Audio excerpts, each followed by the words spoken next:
Hello बच्चों, कैसे हो आप लोग। उम्मीद है बहुत अच्छे होंगे और मन लगा के पढ़ाई कर रहे होंगे। आज हम लोग चैप्टर 11 को पढ़ेंगे। एक पत्र की आत्मकथा। यह बिहार बोर्ड क्लास 5 हिंदी का बुक है। तो चलिए शुरू करते हैं। इसमें हम लोग जो चिट्ठी होता है, पत्र, उसकी आत्मकथा पढ़ेंगे। पत्र कह रहा है कि मैं एक पत्र हूँ। मैं उम्र में बहुत बड़ा नहीं हूँ। हाल ही में मेरा जन्म 3 अगस्त 2011 को हुआ। मेरा जन्म स्थल गया जिले का धर्मपुर गांव है। धर्मपुर में एक लड़की रहती है, उसका नाम शांति है। शांति 5वीं की छात्रा है। शांति का एक चचेरा भाई है रमेश। रमेश रहता है दिल्ली में। तो पत्र कह रहा है खुद के बारे में कि मेरा उम्र जो है बड़ा नहीं है, क्योंकि पत्र लोग अक्सर लिखते रहते हैं। तो ये पत्र जो लिखा गया है 3 अगस्त 2011 को लिखा गया है। और शांति नाम की एक लड़की है जिसका जन्म स्थल बिहार के गया ज़िले में है। गया ज़िले का धर्मपुर गांव है, वहाँ एक लड़की रहती है। नाम बता रहा है कि शांति, और वह 5 क्लास में ही पढ़ती है, 5वीं की ही छात्रा है। और उसका एक भाई है जो बाहर दिल्ली में रहता है। तो अक्सर लोग जो घर से बाहर रहते हैं उन्हीं को पत्र लिखता है, क्योंकि घर पे जो लोग हैं उनको तो हम बात को बोल के ही बता सकते हैं, लेकिन पत्र लिखा जाता है जो बाहर है। आजकल तो फ़ोन का ज़माना हो गया है, तो लोग पत्र लिखना बहुत कम कर दिए हैं, लेकिन पहले लोग जो भी बातचीत बाहर के लोगों तक अपना संदेश पहुंचाते थे तो पत्र के माध्यम से ही पहुंचाते थे, चिट्ठी लिखी जाती थी। तो वह इसका भाई जो है वो दिल्ली में रहता है। 3 अगस्त की शाम शांति ने एक सुंदर सी राखी बनाई। उसने रमेश को एक पत्र लिखा और एक लिफाफे में पत्र एवं राखी को बंद कर दिया। और जब रक्षाबंधन होता है तो अगर जिसके भी भाई बाहर रहते हैं, जो घर पे नहीं रहते हैं, तो लोग उनको राखी भेजती है। बहनें जो होती है वो अपने भाइयों को राखी भेजती है। तो शांति भी अपने भाई के लिए एक पत्र लिखी और लिफाफे में साथ ही राखी बंद करके भेज दिया। इस तरह मेरा जन्म हुआ। शांति की माँ दूसरे दिन पास के कस्बा बिशनपुर जाने वाली थी।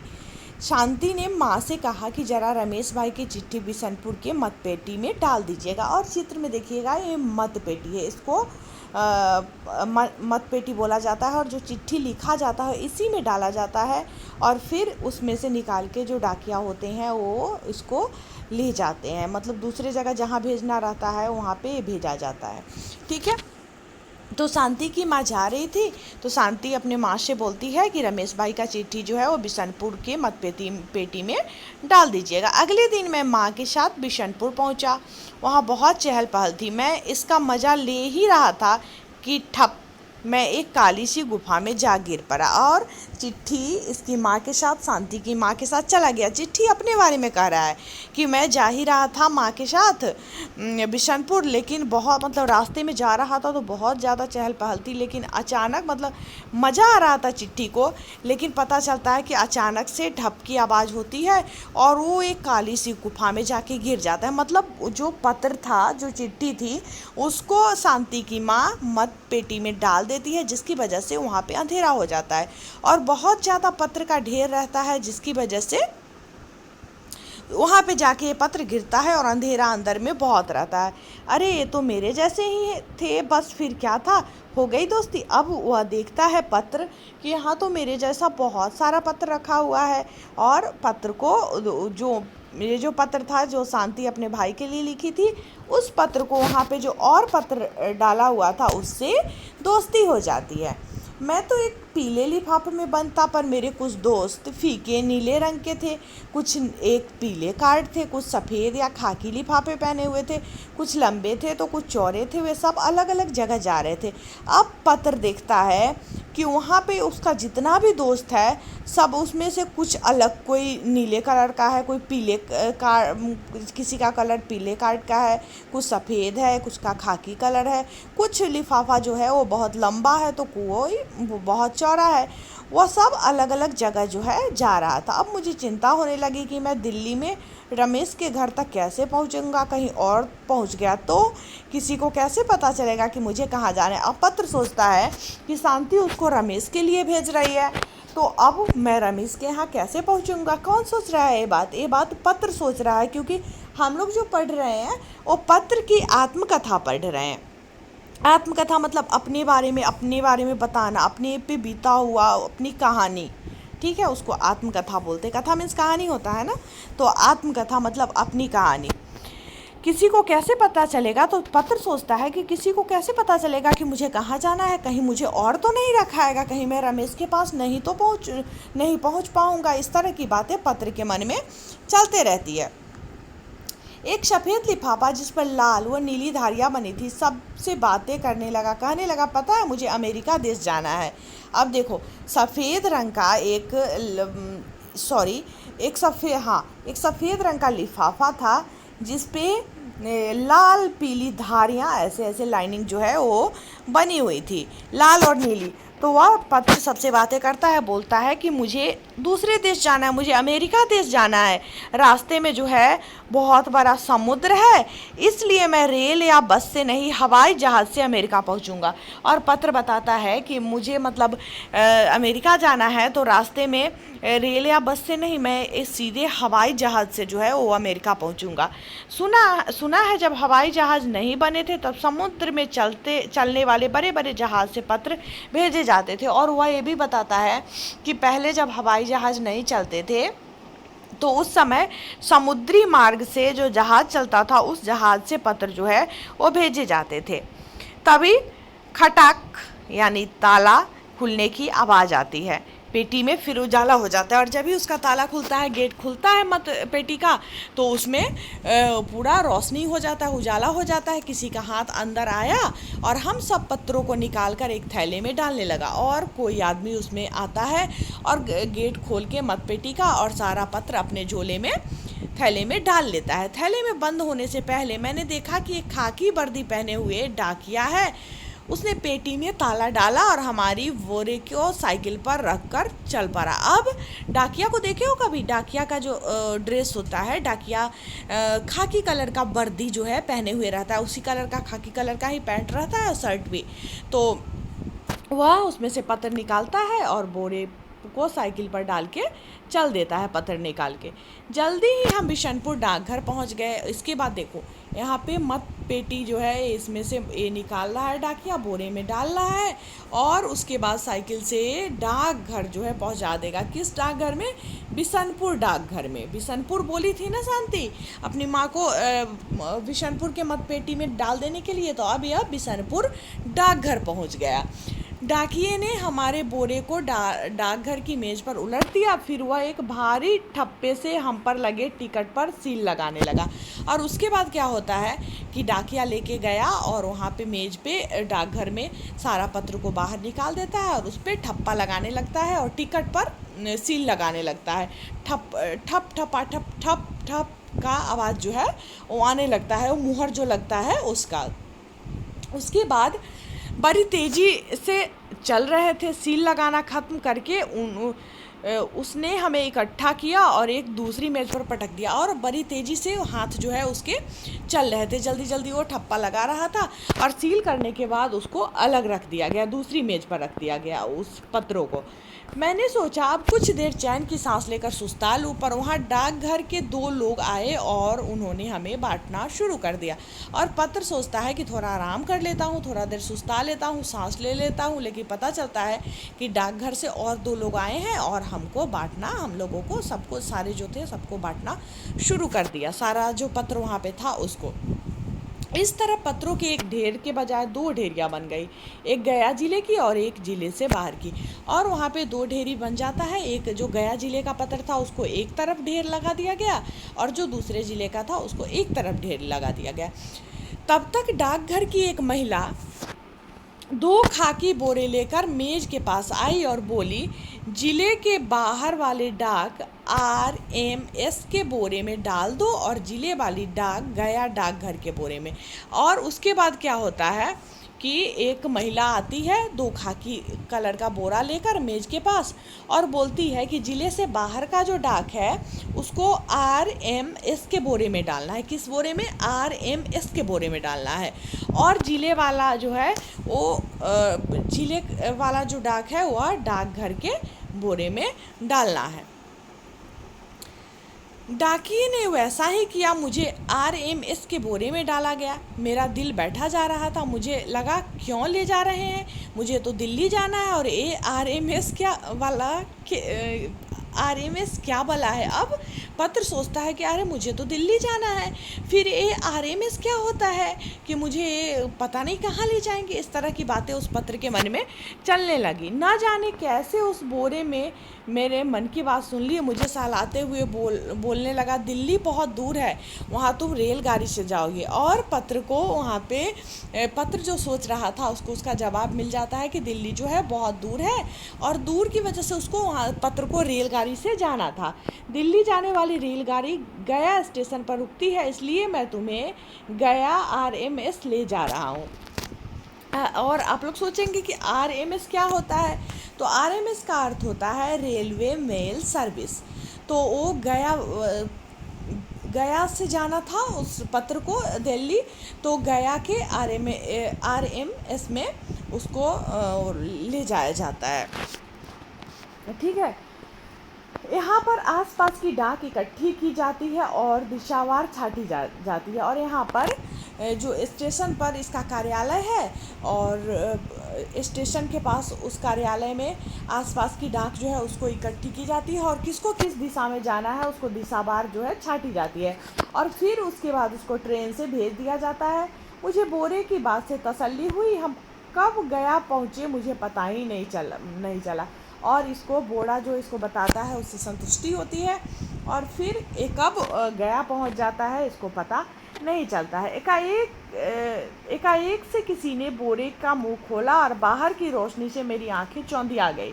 तब डाकिये के सारे पत्र बाहर मेज पर उलट दिए गए। अब अचानक से होता है कि इसका जो बोरी होता है, बोरी को खोला जाता है, जिससे चारों तरफ रोशनी जो है वो मिल जाती है, और अचानक से बहुत रोशनी मिलती है तो क्या होता है, आँख जो है चौंधी आने लगता है। और फिर से डाकिया जो है वो सारा पत्र को मेज पर पलट देता है, और उसके बाद 4-5 लोग फुर्ती से आए और फिर शुरू हुई छटाई। उसके बाद 4-5 लोग आते हैं और फिर उस बोरे में के पत्र की छटाई शुरू हो जाती है। मैं ढेर के ऊपर की ओर था, मैंने जल्दी से अपने आसपास नज़र दौड़ाई। एक बहुत बड़े कमरे में खूब सारे लोग थे, अलग अलग मेज़ों पर छटाई चल रही थी। लेकिन यह क्या, दीवार में खूब सारे छोटे छोटे खाने वाले कुछ अलमारियाँ थी। ऐसे ही कुछ खाने आरे में भी बने थे, हर खाने के ऊपर कुछ लिखा था। हमारे अलावा और बहुत सारे पत्र थे, बहुत सारे बंद बोरे भी। और वहाँ पे दीवार में छोटे छोटे खाने वाले अलमारियाँ थी, और उस खाने के आर में मतलब बहुत सारे पत्र जो है वहाँ पे रखा हुआ था, बहुत सारा बंद बोरे में भी था। एक मैडम कुछ पत्र लेती और उस पर लिखा पता पढ़ कर अलग अलग खानों में डाल देती। मेरी बारी आई, तब यह सोचकर मेरे दिल की धड़कन तेज हो गई। तभी मैडम ने मुझे एक अंधेरे से खाने में डाल दिया।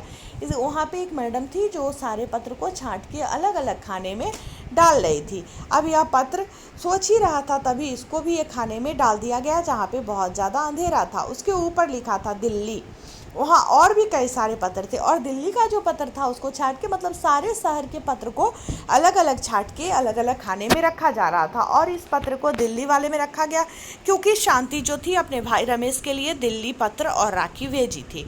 वहाँ और भी कई सारे पत्र थे, उन सभी पर दिल्ली के पते लिखे थे, और जिस खाने में इसको डाला गया उसमें सिर्फ दिल्ली भेजने वाला पत्र ही रखा गया था। थोड़ी देर बाद एक डाकिये ने हमें निकालकर एक बोरे में डालकर बंद कर दिया।